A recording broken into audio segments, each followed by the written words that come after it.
What a fantastic day we have enjoyed today in the Magnus Carlsen Chess 2 finals between the current world champion Magnus Carlsen and Hikaru Nakamura. As you guys know, before today, Hikaru Nakamura was leading 3-2, what meant that Magnus Carlsen had to win today's match, otherwise Hikaru would become the champion of this fantastic tour.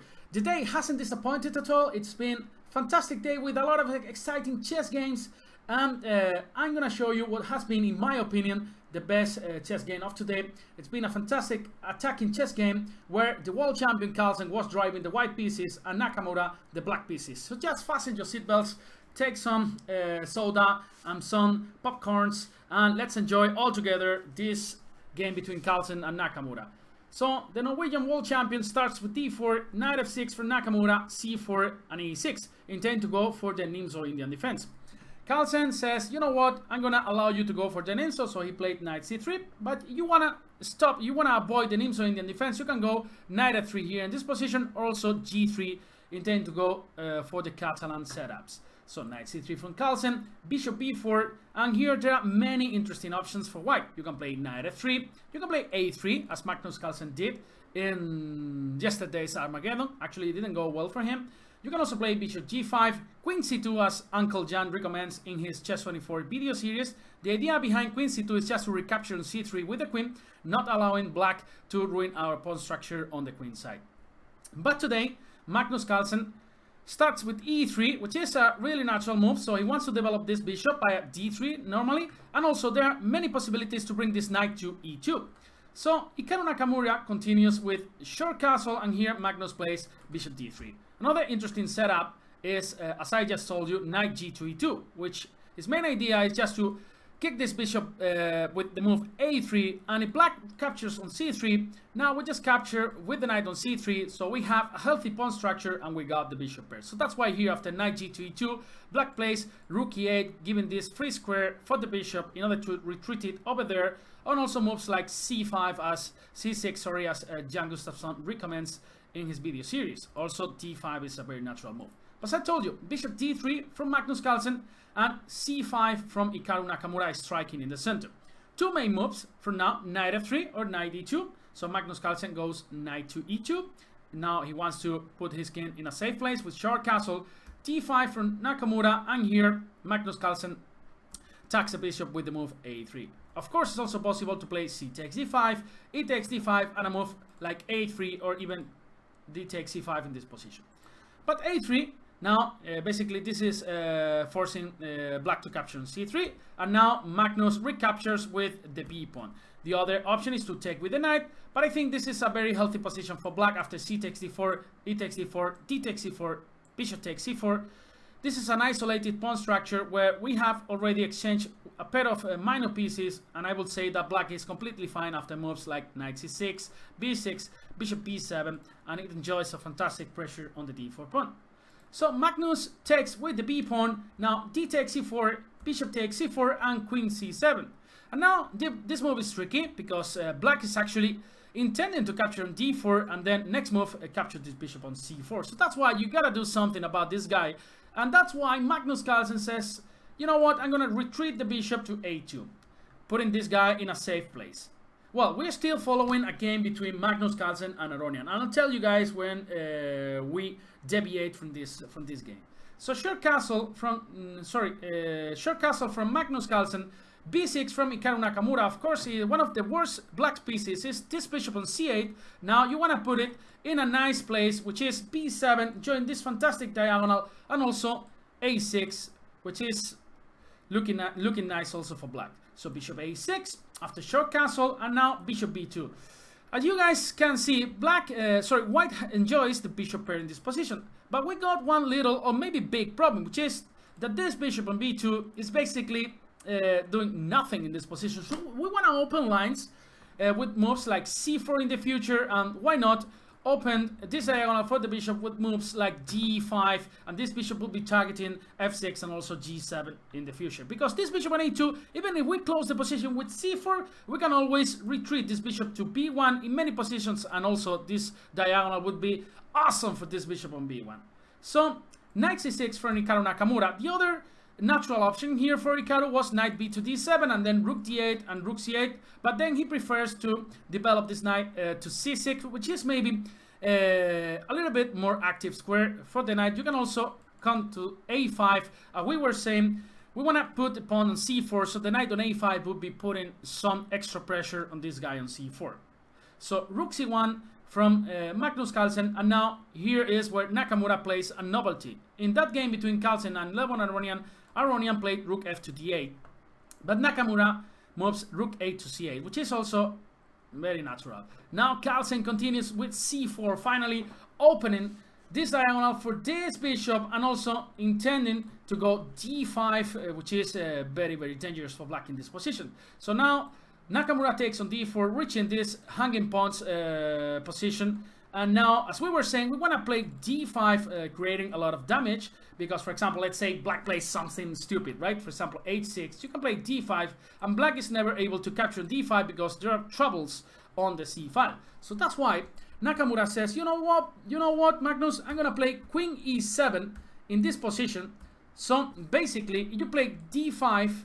Now I can take on d5, and you are never able to take on d5 back because the knight on e2 is just hanging. So when I was doing commentary with my colleague DBs in Spanish in Chess24 today, we were all thinking about this move, rook e1. Well, we have a problem with d5, so we first play rook e1, we protect the guy, we look with x-rays to this queen on e7, and it looks like the most natural move. But Magnus surprised us altogether with a fantastic sacrificing idea with the move d5 anyway. He says, you know what, I don't care about this pawn. I just want to open this fantastic diagonal for this bishop. So Hikaru Nakamura was saying, you know what, I'm just going to take this pawn here. And of course, Magnus is not able to recapture on d5 for the reasons we just explained. So Magnus plays rook e1. And suddenly, all white pieces are coordinating extremely well. But of course, after the move bishop c4, white is 2 pawns down. But I'm really impressed, by the way, that Magnus Carlsen proceed from this point. He played rook b1. Probably many of us will have just taken this bishop on c4 and then trying to play something like rook takes c4 or even knight g3, but then capture this pawn on c4, so we are only 1 pawn down. But Magnus says, you know what, again, I just want all my pieces attacking this black skin on the king side. He first plays knight g3, which is more flexible, so whenever black moves the queen, then we will think about if we take on c4 or we go bishop b1 attacking on h7. And here, basically, Hikaru has only one good move, because he has to keep an eye on f6, otherwise bishop f6 will come with a lot of danger for black. For example, if black goes queen b7, then boom, bishop f6, and then boom, queen g4, king h8, and then boom, queen f5, followed by bishop b1, and if you take on a2, just queen f6, and knight h5, followed by queen g7. That's a beautiful checkmate. You can't come to d6 because there is bishop c4. This is a very simple way of finishing the game, and the queen on d6 is just hanging. So the only square where the queen is protected and also covers f6 is d8. So that's why Nakamura goes over there, and Magnus bishop b1. He has sacrificed 2 pawns, but look at these 2 little monsters, right? The bishop on b2, the bishop on b1. He wants to continue with knight f5. He wants to continue with queen f3, and all white's pieces are attacking the black skin, which is feeling very, very lonely in this position. Now, I really like Nakamura's idea. So he's saying, you know what? I want to close this diagonal for this bishop. It's annoying me so much. So that's why I would love to go d4. But it's not possible yet because the bishop on c4 is not protected. So Nakamura says, you know what? I'm going to protect this guy with b5. And then next move, no matter what you play, I'm going to play d4. And then this bishop is not attacking me anymore. And this is actually what happened in the game. Magnus continues with knight f5. And Hikaru Nakamura closes the position with d4, giving the pawn to white if white wants, of course. But this is not a very good idea. It's not a very good idea to take on d4, because this allows some trade on d4, and then, for example, if a bishop takes d4, queen d6, and then there is a pin on the d file, in the sense that whenever you move this bishop from d4, this is going to allow a queen trade, which favors, of course, black in this position. So that's why Magnus says, you know what, I don't want your pawns, baby. I'm gonna make you. So queen d2. Magnus is introducing some nice attacking ideas with queen g5. So that's why Nakamura here goes bishop e6, saying that he wants to eliminate this strong attacking piece from Magnus Carlsen, the knight on f5. And here there were many interesting moves. For example, queen f4 or queen g5. There is a nice subtlety between these two moves, and then I'm gonna try to explain to you what's the difference between queen f4 and queen g5. In the game, Carlsen plays rook c5, introducing some nice attacking ideas on the g file, also putting pressure on the b5 pawn. Also, maybe in some positions you want to double rooks on the c file, putting extra pressure on this c6 knight. But queen g5 was not very interesting because now black can take on f5, bishop take f5, and rook c7.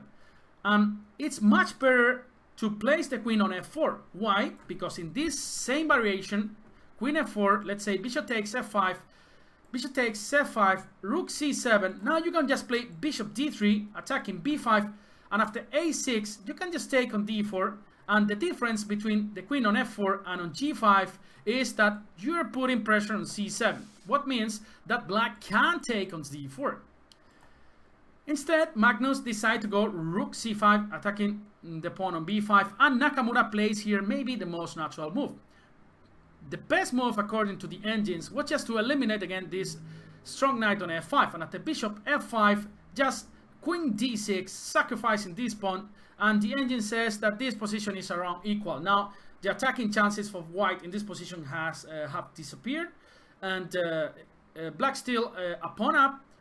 It's true that white enjoys the bishop pair, which is very strong in this position, and it has a lot of compensation, but probably this was the best try for Nakamura.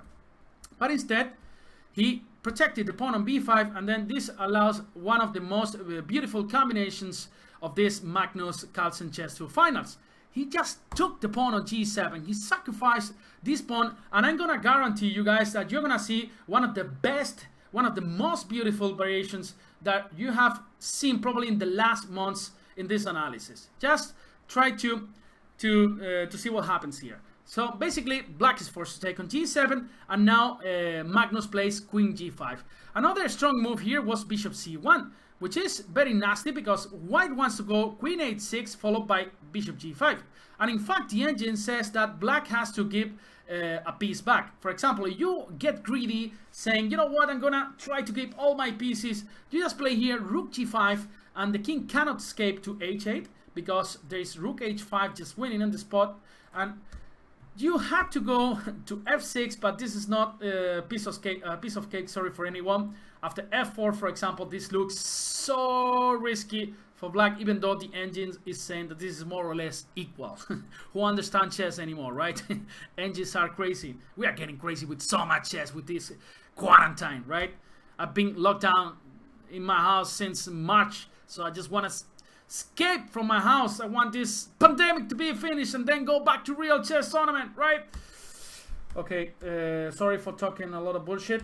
But queen g5, another interesting move from Magnus, king h8 and queen h4. And this is a fantastic position because now you're putting a lot of pressure on h7. So basically, black can't move this knight on f6. And, well, you are threatening in many cases rook takes c6, followed by rook, bishop d4, and then bishop f6 and queen h7. Checkmate. So in this position, Hikaru Nakamura plays a bad move, which is rook g8 according to the engines. But it was extremely interesting to see what happens after the move queen e7, which was a very good try for black in this position. Now, probably this is one of the most beautiful moves you've seen in the last months or years. I guarantee you that. The best move here, just try to pause this video, try to think a little bit about the position. You can think about rook f5, you can think about rook takes c6, but not about probably the best move in this position, which is rook c3, which is a crazy move, because now, after d takes c3, bishop takes c3, there's no way of stopping bishop f6. You go king g7, there's queen g5, and then bishop f6. And white's idea is very simple. You just want to play rook f3 in the next move and then put pressure on f6. And there's no chance that black moves the knight on f6 because there is checkmate on h7. So queen e7, we have to understand why after queen e7, sorry, we don't take on c6, because it looks winning.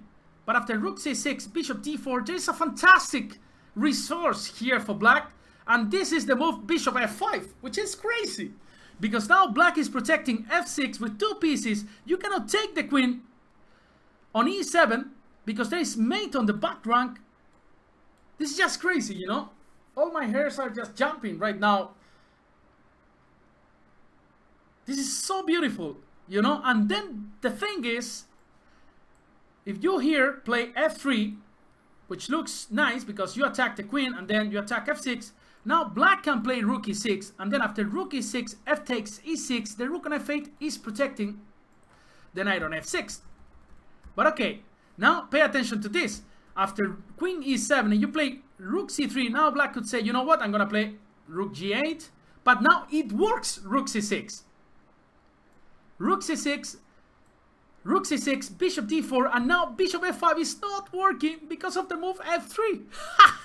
And now you can't play rook e6 because rook takes e6 just wins in the spot because of the rook is not on f8, so you can take on f6.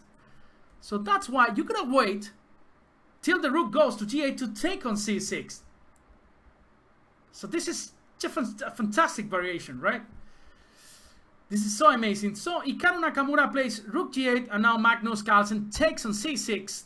Rook takes c6, bishop d4, and here Nakamura blunders. Again, the best move was bishop f5 here.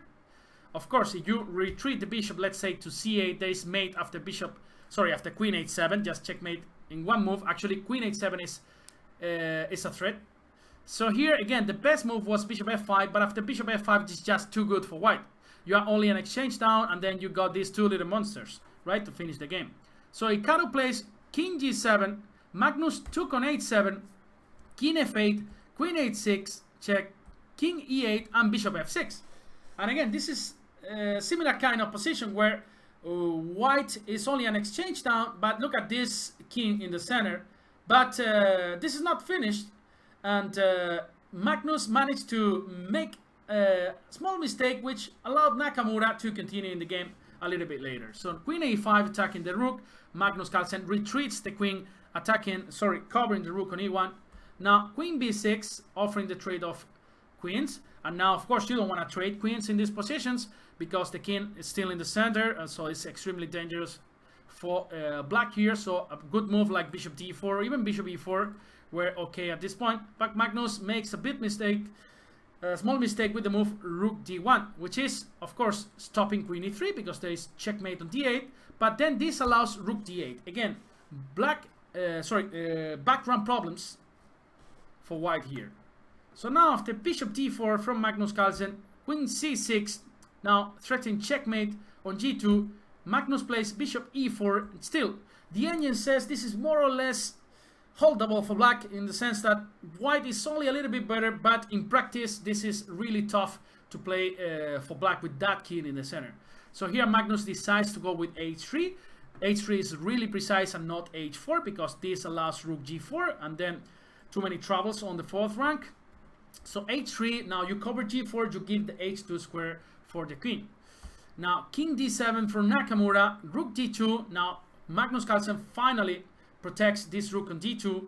Rook e8 from Nakamura, looking with x-rays to this queen on e3, and then Magnus had a fantastic finish here according to the engines. Of course, very, very difficult for a human being. And he played king h2, which is probably the most natural move.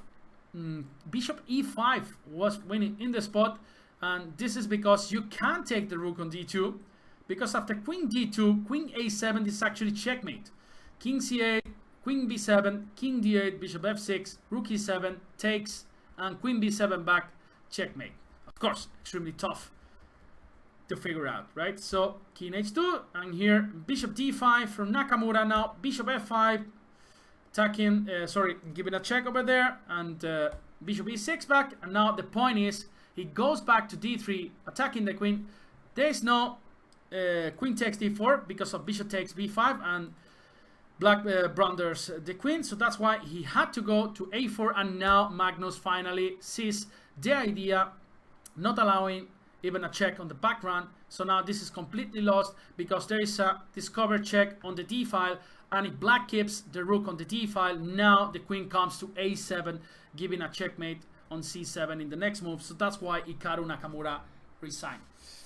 This rook c3 move still blowing my mind, guys. I don't know about you guys, but this rook c3 was a fantastic blow that we could have seen. And also, it's been a fantastic game from Magnus Carlsen, sacrificing a first pawn on d5, sacrificing a second pawn, bringing the bishop to b1, the other bishop to b2, the knight on f5, the queen on d2 in order to go to g5, all the pieces coordinating extremely well. And I gotta say that this has been probably one of my favorite games in the Magnus Carlsen Chess Tour Finals. So I hope you guys enjoyed this game as much as I did, analyzing it for you guys, and it's been a pleasure. And well, I'm gonna tell you about the result. Magnus Carlsen won the match 3-1 today, so this means they are 3-3 right now, and they're gonna break the tie tomorrow in the last day of this Magnus Carlsen Chess Tour Finals. You guys remember, you can enjoy with commentary in like 100 languages. So see you there. Have a nice evening. Take care. And if you drink, don't drive. Be good. See you guys. It's been a pleasure.